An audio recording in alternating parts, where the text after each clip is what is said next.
Hey everyone, this is me Tanmoy, আর আমি এখন আছি বরিশালের বিভাগীয় ইজতেমায়।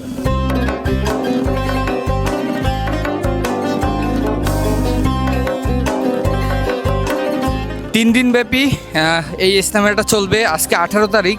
আমরা আজকে প্রথম দিনই আসলাম। প্রথম দিনই আপনারা এটার ক্রাউডটা দেখতেছেন, আর বিশাল জায়গা নিয়ে এই ইজতেমা চলতেছে। সো আমি এখন আপনাদেরকে সম্পূর্ণ এই ইজতেমার আদ্যপান্ত জানাবো। আচ্ছা, সম্পূর্ণ ইজতেমার রোড ম্যাপ কিন্তু এখানে পেয়ে যাবেন আপনারা। বরিশাল বিভাগের বিভিন্ন জেলার ধর্মপ্রিয় মুসল্লিরা একদিন আগে থেকেই জমায়েত হয় এই স্থানে। এখানে প্রতিটি জেলার জন্য নির্দিষ্ট স্থান নির্ধারিত করা হয়েছে, যাতে এখানে বিশৃঙ্খলা কম হয় এবং সহজেই খুঁজে পেতে সুবিধা হয়।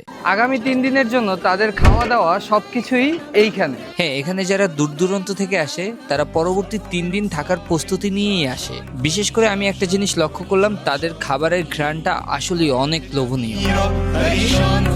এখানে আগত হাজার হাজার মুসল্লিদের জন্য গড়ে ওঠে এখানে ছোটখাটো কর্মসংস্থান।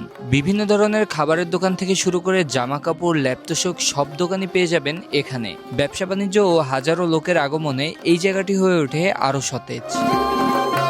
চলেন এবার শুনে আসি এই ইজতেমার ছোট্ট একটি ইতিহাস।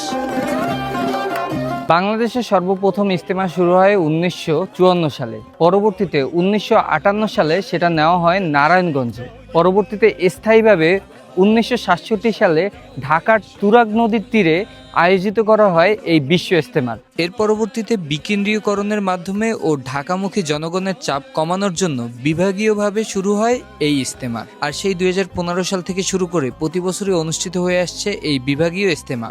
যাই হোক, এবার বলা যাক 3 দিন ব্যাপী এই ইজতেমার লোকেশনটা কোথায়। বরিশাল বিভাগীয় ইজতেমার লোকেশন হচ্ছে সোনামেয়ারপোল, নবগ্রাম রোড, বরিশাল। আর এই ইজতেমাটি চলবে আগামী 19 এবং 20 তারিখ পর্যন্ত।